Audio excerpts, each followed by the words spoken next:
Hello everyone, I am Ashwini Vasishtha और आज मैं फिर से एक ऐसा वीडियो शेयर करने जा रहा हूँ जो एक मायाजाल बनाया हुआ है इन्वेस्टर के लिए, एंड यूजर के लिए। जब हम प्रॉपर्टी खरीदने जाते हैं कि हम उसमें फंस जाते हैं और जब तक समझ में आता है बहुत लेट हो चुका होता है।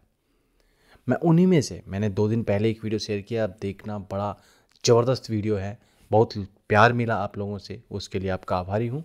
लेकिन आज एक उसी सीरीज का ये एपिसोड जिसमें मैं बताऊंगा कि इस मायाजाल में कैसे हम फंसते जा रहे हैं, किस तरीके से हम गलतियां कर रहे हैं। और वो है, आप बहुत बार सुनते होंगे कि जी फ्लैट लॉन्च हुए हैं, ये सोसाइटी लॉन्च हुई है, ये प्रोजेक्ट लॉन्च हुआ है, एक्स्ट्रा लग्जरी प्रोजेक्ट है। आपका कोई बता सकता है डेफिनेशन क्या है? और ये वर्ड इतना ज़्यादा चलता है कि ना चाहते हुए कभी कभी हमारे मुंह से भी ये निकल जाता है। ये बताई जा सकती है कि इसमें इस टाइप की एमिनिटीज़ हैं, इस टाइप का प्रोजेक्ट है, बट एक्स्ट्रा लग्जरी प्रोजेक्ट इसका मतलब क्या है? सबसे पहले तो हम यही जान लेते हैं। अब जब आपके पास किसी से कॉल आती है, बिल्डर से, ब्रोकर से, बिल्डर से तो कहाँ आएगी, ब्रोकर की मान के चल लेते हैं, तो क्या कहा जाता है कि जी एक्स्ट्रा लग्जरी प्रोजेक्ट है। आप पूछते हैं भाई क्यों एक्स्ट्रा लग्जरी है, कैसे है, क्या डेफिनेशन है? तो कहेगा जी 3 करोड़ का प्रॉपर्टी है तो एक्स्ट्रा लग्जरी है, 2.5 करोड़ की प्रोजेक्ट प्रॉपर्टी है तो एक्स्ट्रा लग्जरी है। यानी कि प्राइस में प्रॉपर्टी का हमने बता दिया कि इतने की है तो ये इस टाइप की प्रॉपर्टी है। फिर तो आप एक काम कीजिए, मुझे एमजी रोड गुड़गांव का एग्जांपल ले लेते हैं। एमजी रोड या गोल्फ कोर्स रोड पे मुझे दिला दीजिए। आप कहेंगे जी वहाँ नहीं मिलेगी, चलो बेसिक एमिनिटीज़ के साथ ही दिला दीजिए। जी नहीं मिलेगी, नहीं मिलेगी। तो फिर मैं उन्हीं लोगों से पूछता हूँ, तो फिर इट मीन्स ये प्राइस से इसका कोई लेना देना नहीं है लग्जरी का, क्योंकि प्राइस से मिलता जुलता होता तो फिर वहाँ भी मुझे मिलती ना। अब सेकंड एक और बात आती है कि जी यहाँ पे साइज है, एरिया है, वो 3000 स्क्वायर फीट का है, 4000 स्क्वायर फीट का है। तो आने वाले टाइम में आप बहुत सारे यूनिट्स ऐसे देखेंगे, प्रोजेक्ट देखेंगे, और अभी देख भी रहे हैं, तो ये लग्जरियस की निशानी है। यदि ये साइन लग्जरियस का है तो, और आसान भाषा में बात करेंगे, बड़े आसान भाषा में, कोई फर्स्ट टाइम इन्वेस्टर आ रहा है ना तो वो भी समझ में आ जाएगा। तो फिर तो आप एक काम करें ना कि कोई ऐसी सोसाइटी जिसमें बेसिक एमिनिटीज भी ना हो लेकिन साइज इस तरीके का दे दिया हो, जैसे सीजीएचएस सोसाइटी का एग्जांपल से हम ले सकते हैं, जो बनती थी गुड़गांव में बहुत सारी। मैं गुड़गांव के बारे में बेसिक बात कर रहा हूँ, बाकी ये हर एक सिटी में, आप किसी भी माइक्रो मार्केट्स में चले जाएं या फिर बड़े सिटीज़ में आप चले जाएं, कहीं भी, ये मुंबई, बेंगलोर, हर जगह अप्लीकेबल है। तो फिर एरिया से तो हम उस प्रॉपर्टी को लग्जरी नहीं कह सकते। फिर कहते हैं नहीं जी बेसिक नहीं, जो एमिनिटीज है ना वो यहाँ पे बहुत सारी हैं, बहुत ज़्यादा हैं। हाँ, तो ये बात तो मैंने मान ली, बट ज़्यादा हैं, लेकिन फिर एक बात बताइए, यदि एमिनिटीज भी ज़्यादा है, एरिया भी ज़्यादा है, एमिनिटीज ज़्यादा हैं, क्लब का एरिया हो सकता है आपका 1 lakh square feet, 80,000 square feet, 1.5 lakh square feet, 2 swimming pool हो सकते हैं, 3 स्विमिंग पूल हो सकते हैं, सब कुछ वहाँ पे है, लेकिन आपने फ्लैट लिया है, एक काफ़ी महंगा 5 करोड़ का फ्लैट लिया है, तो कम से कम उस पर, यदि आप एक बड़ा फ्लैट लेते हैं, महंगा फ्लैट लेते हैं, तो वहाँ पे इतना तो 10% इंटीरियर का मान के चलना कि आपका इतना खर्चा हो रहा है, होना ही होना है। यदि 4,000 स्क्वायर फीट का ले रहे हैं तो उसका 10% तो होना ही होना है, क्योंकि जितनी बड़ी सोसाइटी होगी, जितनी लग्जरी जो बोलते हैं, यदि वो सोसाइटी होगी तो वहाँ पे फिर आपको खर्चा भी उतना ही करना पड़ेगा इंटीरियर पे। और यदि आपने इंटीरियर नहीं कराया तो सोसाइटी अच्छी है, लेकिन जब आप अंदर जाके देखोगे यार फ्लैट में तो कुछ भी नहीं है। मैंने बी टावर में 11th फ्लोर पे एक फ्लोर देखा है, वो तो बड़ा अच्छा है, बड़ा अच्छा बनाया हुआ है, इंटीरियर बड़ा अच्छा किया हुआ है, तो मैं इससे अच्छा वही क्यों ना ले लूँ।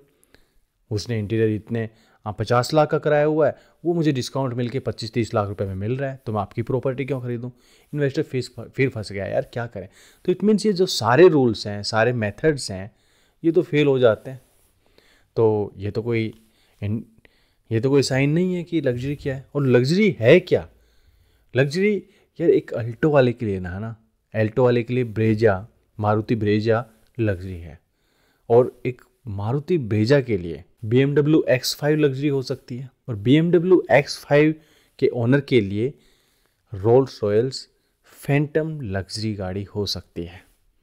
तो लग्जरी का तो कोई डेफिनेशन नहीं है।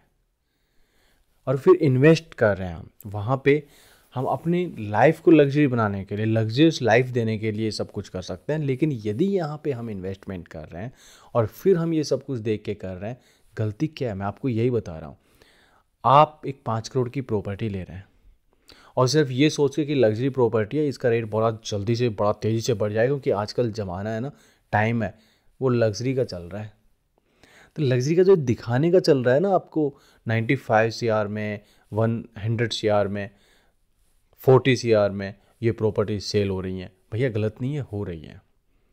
बट वो कौन सी प्रॉपर्टी है, आपको एक रियलिटी बताऊं। या तो यहाँ पे ना वो लोग कमाते हैं जो स्ट्रीट वेंडर हैं, या लोग वो कमाते हैं जैसे मैकडी, हल्दीराम, पिज़्ज़ा हट, डोमिनोज, मैकडी जैसे लोग।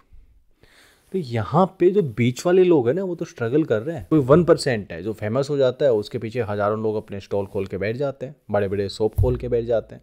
स्टॉल वाले तो स्टैम्प वेंडर में आते हैं, सॉरी स्ट्रीट वेंडर में आते हैं। स्टैम्प वेंडर कुछ ज़्यादा ही याद रहता है क्योंकि प्रॉपर्टी लाइन में। सो जो 5-10 करोड़ वाले हैं ना, और ये सोच के चल रहे हैं कि हमारी प्रॉपर्टीज भी इस तरीके से बहुत बड़ा बेनिफिट लेंगे। भैया रेंटल यील्ड बनानी है तो अब 5 करोड़ की आपके पास बजट है, 1.5 के 3 फ्लैट्स खरीद लीजिए। हो सकता है 50 लाख अपने पॉकेट में रख लीजिए, और वो भी यदि पॉकेट में भी नहीं रहता, आप बजट इतना रख के चल रहे हैं, तो मैं आपको इतनी गारंटी देता हूँ कि आपका रेंटल यील्ड ज़्यादा रहेगा। आपको प्रॉपर्टी अच्छे से सेल करनी आती है या फिर आपका ब्रोकर अच्छा है, तो आपका एप्रिसिएशन भी 5 करोड़ वाली प्रॉपर्टी से काफ़ी ज़्यादा रहेगा। लेकिन जो मुझे लगता है, यदि मैं अपना व्यू शेयर करूँ, तो मुझे लगता है कि आपको जो एक मीडियम रेंज है ना, वो लेके मीडियम क्या, आजकल तो ये लोअर रेंज हो गई जो मैं बोल रहा हूँ, बट ठीक है, आप 1.5 CR, 1 CR, 2 CR में जो प्रॉपर्टी खरीद रहे हैं ना, वो आपको कभी नहीं मारेगी। मारने को तो प्रॉपर्टी कभी नहीं मारती, बड़ी प्रॉपर्टी खरीद रहे हैं वो भी, बट हाँ, आपको एप्रिसिएशन यहाँ पे ज़्यादा मिल जाएगा, आपको रेंटल यील्ड यहाँ से ज़्यादा मिल जाएगी। आज के लिए तो मैं इतना ही आपको शेयर करना चाहता है कि जो लग्जरी, एक्स्ट्रा लग्जरी के चक्कर में आप 5-10 करोड़ खर्च कर रहे हैं और वो किसी के कहने पे, तो वो आप सोच लें, क्योंकि वो अपने फ़ायदे के लिए भी कर सकता है। कोई मैं 5 प्रॉपर्टी, जिसका बजट 5 करोड़ है, उसको मैं 5 या 4 प्रॉपर्टी दिलाने की कोशिश करूँ, तो ज़रूरी नहीं कोई 4 या 5 प्रॉपर्टी मुझसे खरीदे। वैसे मैं अपना एग्जाम्पल लेता हूँ, तो मेरे साथ तो ये होता है कि मैं अपने क्लाइंट को जो बोलता हूँ, करीब करीब उन्हीं के साथ चलते हैं। बट हर जगह नहीं हो सकता ऐसा, तो बंदा क्या करता है, यार इतनी मेहनत और इतना सब कुछ, चलो मैं एक ही जगह करा देता हूँ ना, क्लाइंट अभी तो अब मेरे हाथ में है, करा देता हूँ, कल को पता नहीं क्या हो। तो सबकी अपनी आइडियोलॉजी है, सबका अपने काम करने का तरीका है, बट हमें इन्वेस्ट कर रहे हैं तो थोड़ा सा सोच कर चलना ज़रूरी है कि इस लग्जरी, एक्स्ट्रा लग्जरी के चक्कर में ना फंसें। हर किसी के लिए डेफिनेशन अलग होती है, हर लोकेशन में अलग होती है, अलग अलग सर्कमस्टेंसेस में ये डेफिनेशन अलग होती है। सो मैं तो आपको इतना ही कहूँगा, थोड़ा समझदारी से इन्वेस्ट करें, जो आपको अच्छा लगा वैसे करें। और यदि आपको कुछ फिर भी कुछ जानना है तो आप मुझे व्हाट्सअप करें, जैसे मैं फ्री होऊंगा कॉल बैक करूँगा। व्हाट्सअप करें, ज़्यादा अच्छा होगा, मैं कॉल बैक कर लेता हूँ जैसे फ्री होता है। और मिलेंगे फिर नेक्स्ट टाइम, तब तक के लिए थैंक यू वेरी मच।